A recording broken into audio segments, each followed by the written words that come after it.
Olá, este é o Visões do Jornalismo, um programa do mestrado profissional em jornalismo do FIAM-FAAM Centro Universitário. Todos os meses, nós recebemos acadêmicos e profissionais da área para falar sobre aspectos importantes do jornalismo brasileiro. O programa de hoje vai debater o uso do podcast no jornalismo. Para isso, recebemos o jornalista Rodrigo Vizeu, editor adjunto de Poder da Folha de São Paulo, e Eduardo Vicente, professor associado na Escola de Comunicações e Artes da Universidade de São Paulo. Olá, Rodrigo. Olá, Eduardo. Muito obrigada pela presença no programa de hoje. Começar no início. Afinal, o que é um podcast? Qual a diferença desse novo formato em relação ao que já se fazia no rádio, nas produções audiovisuais? Edu. Comigo? Então, ou melhor, as produções de áudio, né? Um podcast, ele como a gente estava brincando sobre isso, alguns dizem que é o Netflix do áudio. Ou seja, ele é uma série de programas, uma série radiofônica, mas está fora da grade de uma emissora. Você não precisa estar ligado a uma rádio para produzir. Então, a ideia do podcast abriu essa possibilidade de produtores independentes, né, realizarem o seu programa de rádio e disponibilizarem para pessoas, né, através da internet. E existem hoje aplicativos de celular, de tablets, computadores, através dos quais você pode ouvir esses programas.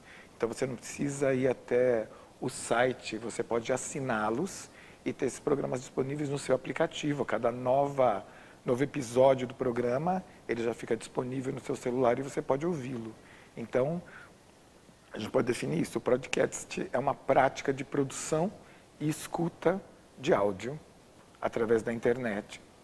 E o termo em inglês veio de... Você estava me contando aqui pra gente antes do programa começar, né? Por que a gente não traduz? Por que a gente teve O podcast surgiu em 2004, acho que vão dar esse nome, para uma prática que estavam desenvolvendo e que tem alguma relação com o iPod.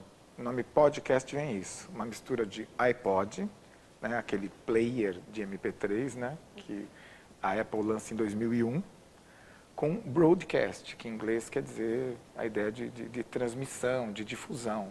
Então, a ideia do podcast é que você poderia produzir o seu conteúdo de áudio e distribuir para as pessoas. Naquele momento, a prática era que você tinha que ter um programa como o iTunes, para você assinar os podcasts, e a partir da assinatura, o iTunes ia ter sempre todos os episódios novos daquele programa, e aí você podia baixá-los no seu iPod, né, fazer o download e ouvir offline.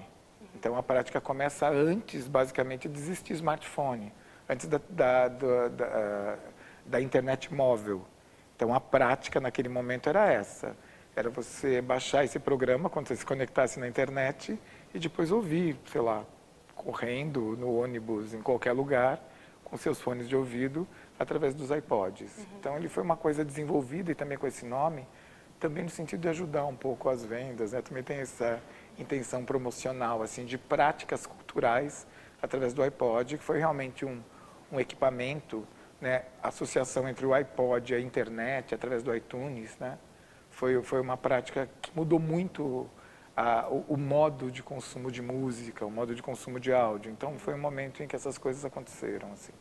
Bom, e falando em smartphone, eu acho que tem um grande salto ali, né? Porque, de fato, os podcasts surgem ali no início do século, 2004, mas quando a gente começa a ter quase um computador no bolso, né? Que é o smartphone, com acesso a todos esses aplicativos e com a internet muito mais rápida, muito mais acessível, isso é um salto para toda a indústria. E isso aí estimula um monte de produção boa, muito mais bem feita nos Estados Unidos, e isso se reproduziu no mundo inteiro e tudo. Então, eu acho que isso... eu vejo muita gente perguntar assim, mas podcast é uma coisa meio velha, né, do começo da internet. Mas é porque realmente ela é daquela época e ficou sendo uma coisa muito de nicho, e ela dá um salto basicamente por causa dos smartphones, porque a gente passa a ter essas coisinhas no bolso que tornam muito mais fácil ouvir um podcast. Engraçado, né? Que o conceito de antigo, novo na internet é muito diferente do que em outras áreas. 10 anos é a idade da pedra da internet. Na Folha, você está produzindo, escrevendo, dirigindo uma série de podcasts chamada Presidente da Semana. Isso. já há algumas semanas, todo episódio tem a história de um presidente da República e o último foi o governo Dilma, inclusive. Isso, a Dilma. Vai acabar na eleição do novo presidente. Do presidente eleito. Como é que foi fazer essa produção? Se você teve reação do público durante a criação e a divulgação, você fez adaptações, como é que foi para você pensar no modelo de podcast e divulgá-lo semana a semana numa espécie de quase um folhetim, né? Toda semana tem um novo episódio. É toda segunda-feira, sim. Eu propus isso para o jornal porque eu tinha que fazer o trabalho ali de editora adjunto, de fechar o jornal impresso, o site e tudo. E esse modelo semanal me permitia arranjar umas brechas no tempo ali para conseguir tocar o podcast. Entendi. Então, eu comecei a fazer isso e o modelo, eu logo no início dei os créditos, é o Presidential do Washington Post, que fez isso na eleição do Trump, uma jornalista com quem eu até falei antes de começar, cheguei a mandar mensagem para ela. E essa série, desde o início eu estabeleci mais ou menos essa grade, da mesma forma que o Washington Post fez, que eu achei uma excelente ideia, de terminar o último episódio justamente logo depois da vitória de quem quer que vença a eleição no segundo turno, né? Previ que houvesse um segundo turno, já que é o que costuma acontecer no Brasil. Então, assim, eu faço isso ali alguns dias que eu conseguia ficar livre e no tempo livre. E normalmente a produção eu entrevisto ali alguém, né, algum historiador, e depois parto para roteiro, edição e tudo, que costuma me tomar de 2, 3 dias. Os presidentes recentes já estão, às vezes, até 4, 5 dias. Felizmente, agora eu estou fazendo só os podcasts, porque além do Presidente da Semana, a gente, por causa da audiência do Presidente da Semana, que foi muito boa, a gente fechou uma parceria agora com o Spotify, está fazendo um diário, que se chama Eleição na Chapa, só sobre eleição. Então, aí dá para dividir o tempo ali entre o Presidente da Semana e o Eleição na Chapa. Sobre reação do público, é muito interessante. Às vezes surgem polêmicas sobre coisas que você não esperava e antes do episódio, por exemplo, está se aproximando do episódio do Collor, eu começo a receber um monte de mensagem não, você tem que botar essa música, você tem que botar aquele discurso X dele e tudo. Isso é interessante. De certa forma, o ouvinte ajuda muito com o roteiro, porque às vezes eu posso ter esquecido alguma coisa e eu acabo botando depois dessas intervenções.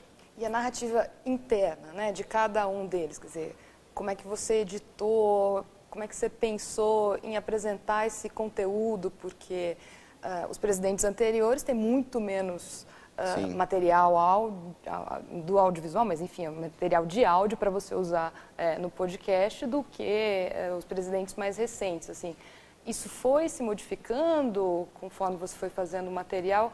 Quer dizer, é muito experimentalismo ainda fazer podcast para você, ou você já conseguiu ter uma narrativa mais fechada? Não, eu acho que sem dúvida tem um aprendizado fazendo ali, porque eu nunca tinha feito podcast, né? Na verdade, eu até fiz alguns pilotos que eu publiquei no blog que eu tenho sobre história na Folha, os que eu fiz quando eu estava num período de estudos nos Estados Unidos. Eu mesmo editei ali na raça, mas não é Mas agora eu estou fazendo com um editor de som profissional mesmo, com certeza está ficando muito melhor.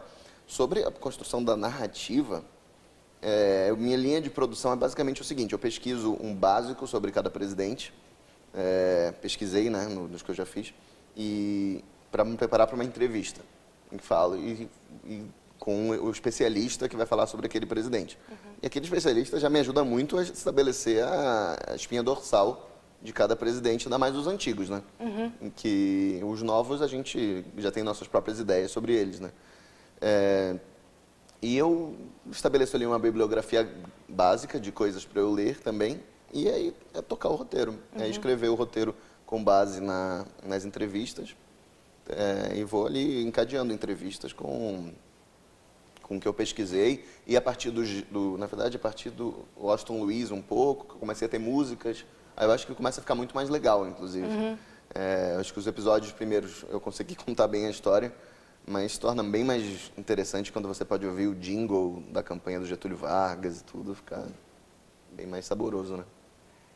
Da formação universitária, né? A gente está falando de como o Rodrigo foi tateando, experimentando, no rádio e TV, no caso, no curso onde você ministra aulas, mas também no jornalismo, claro. né? Assim, a universidade começa a tocar nesse formato, ou ainda hoje no Brasil é muito feito com base no laboratório, né? Tentando achar um caminho?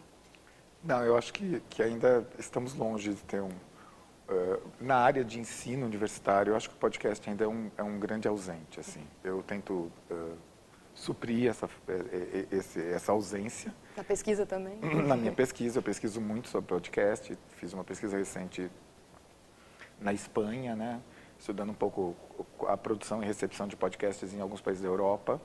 O cenário norte-americano, que é o grande centro de produção de podcast, também é bem conhecido. Se você fizer pesquisas, tem uma ampla produção. Hoje o podcast ele é realmente importante nos Estados Unidos, mas no Brasil ainda falta muito. Acho que a gente ainda até não se pode dizer nem que esteja superada a questão, uma questão para mim absolutamente sem sentido, se podcast é ou não rádio. Que para um professor acadêmico me parece muito evidente, assim. Se você não ensinar podcast, quem vai ensinar? Se você é o professor de rádio que não ensina podcast, de quem deveremos esperar isso, né? Então, eu acho que ainda falta muito esse espaço. O Brasil também, infelizmente, ele não tem uma tradição de rádio público, né? O rádio público no Brasil ainda é muito pequeno, muito pouco importante, né? Tem sido desde muitas décadas. Uma imprensa pública, né? Exato, uma empresa pública que tenha um papel mais preponderante. Não precisa ser tão central como uma BBC britânica, mas mesmo na Espanha, que tem um modelo radiofônico comercial próximo ao brasileiro, você tem a RNE, a Rádio Nacional de Espanha, que é uma rádio super importante e que tem um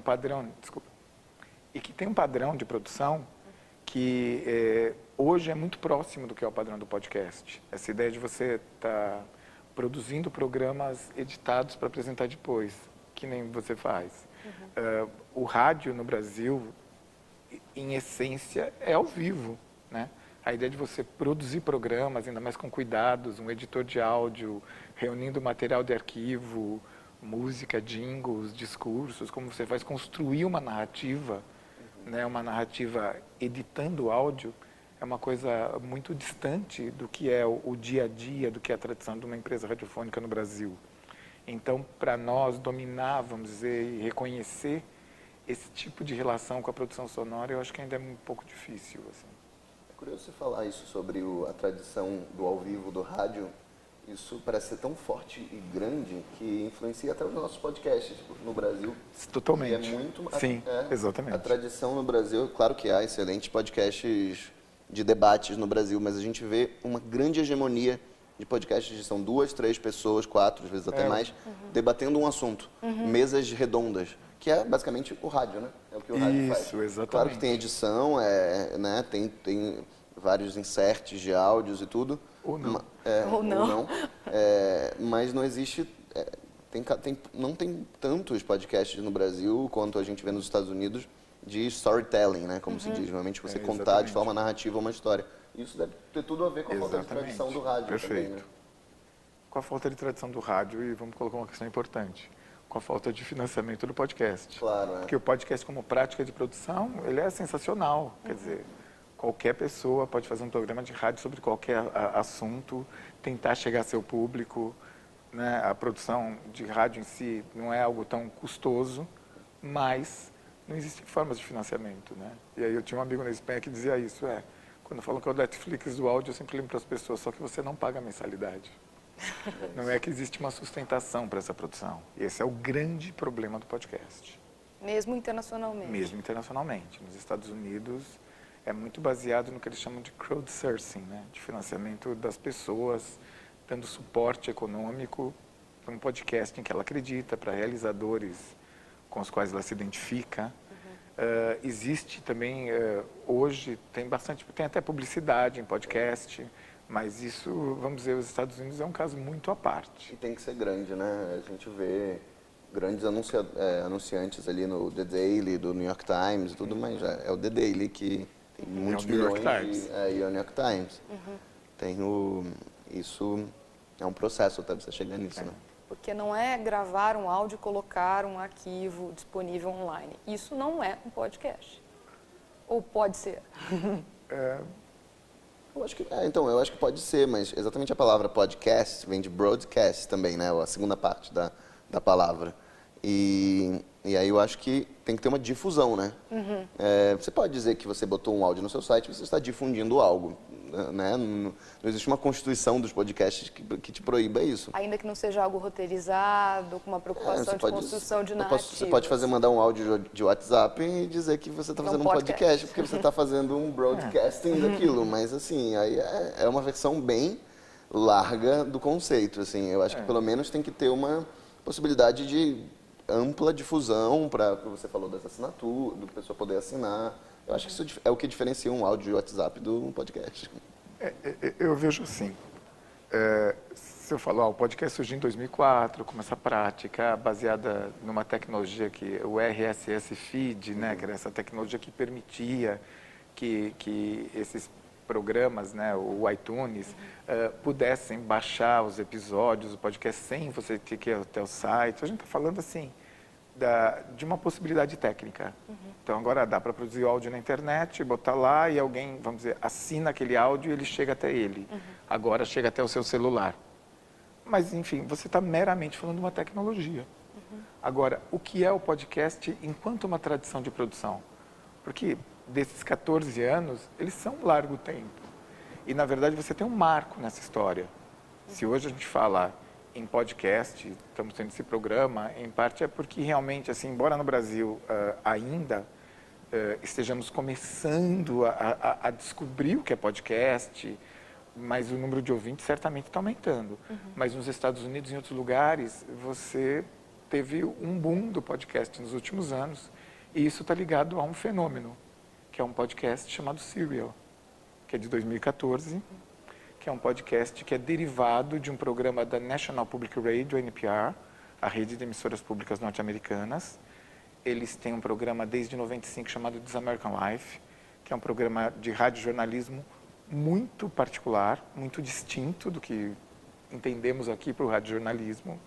E Serial é como eles chamam, um spin-off, um derivado desse programa, que, como o nome de Serial, ou série, é um programa bem autoral de uma produtora que fez essa série de talvez 12 episódios, não me lembro quantos, sobre um caso de assassinato ocorrido em 99, de um menino que foi condenado por matar sua namorada com provas absolutamente circunstanciais, estava na prisão há 15 anos e ela pega esse caso e tenta fazer uma investigação e ela publica, né, ela lança esses episódios, né, sobre essa investigação, e isso atrai um público muito grande.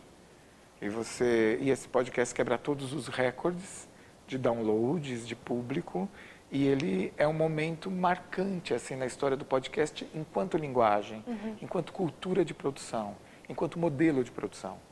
Então, hoje, falar em podcast não é mais falar numa tecnologia só, é falar também nesse tipo de tradição, nesse tipo de podcast jornalístico que tem se desenvolvido, né, muito fortemente, como você falou, a ideia de storytelling, uma coisa basicamente ausente dos podcasts brasileiros, mas que lá fora tem acontecido muito e me parece realmente assim inovador e importante no que se refere ao jornalismo, né? E a esse jornalismo radiofônico, sonoro, como preferirmos. Isso quebra também o senso comum de que na internet as pessoas gostam de produções rápidas, curtas, de que as pessoas não têm paciência. Isso bota isso abaixo, né? Se tem uma coisa que o podcast certamente bota abaixo, é a ideia de que as pessoas querem ouvir mensagens curtas. Assim, não é muito comum um podcast com menos de 1 hora de duração.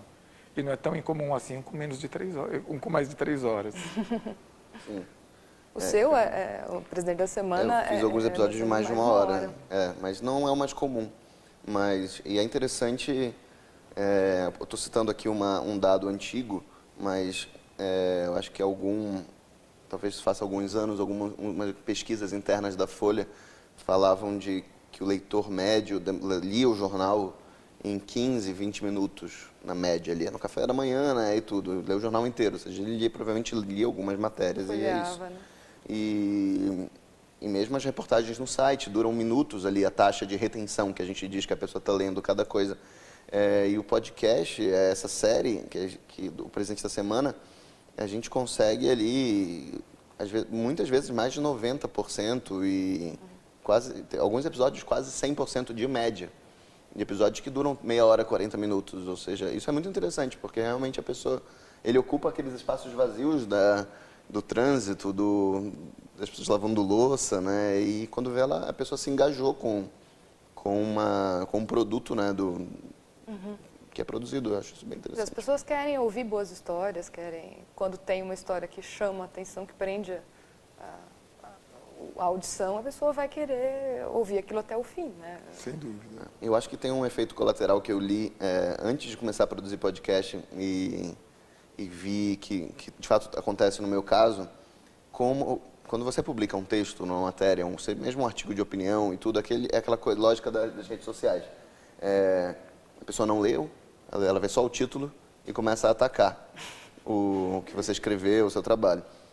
O podcast, como ele é uma coisa que demanda mais engajamento, para a pessoa ter raiva de você, ela precisa pelo menos ouvir uns 15, 20 minutos de você falando. Engajamento no sentido de estar ali, estar acompanhando. Exato. E aí, isso de certa forma afasta o troll, sabe? Os haters, assim, pelo que eu percebo. Claro que tem gente que... E quando eu recebo críticas, óbvio, tem gente que critica as visões históricas que eu apresento ali. Mas aí você vê, são coisas embasadas, sabe? Nem sempre, mas são críticas. Não, eu ouvi isso, eu discordo desse ponto, acho que faltou você ouvir aquilo. Isso é legal, aí a gente está discutindo discordâncias totalmente razoáveis. Não é só alguém xingando você em caps lock e dizendo que você é isso ou aquilo.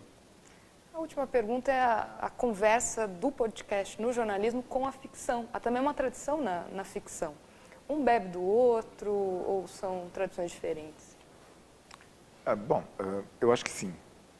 This American Life, esse programa que eu me referi, ele é um programa de 95, antes, portanto, do podcast, basicamente antes da internet. Muito antigo. Né? E ele se transforma em podcast, acho que a partir de 2005. Ele continua sendo transmitido pelas 600, 700 rádios da rede e se tornou um podcast. Então, ele é um programa radiofônico originalmente.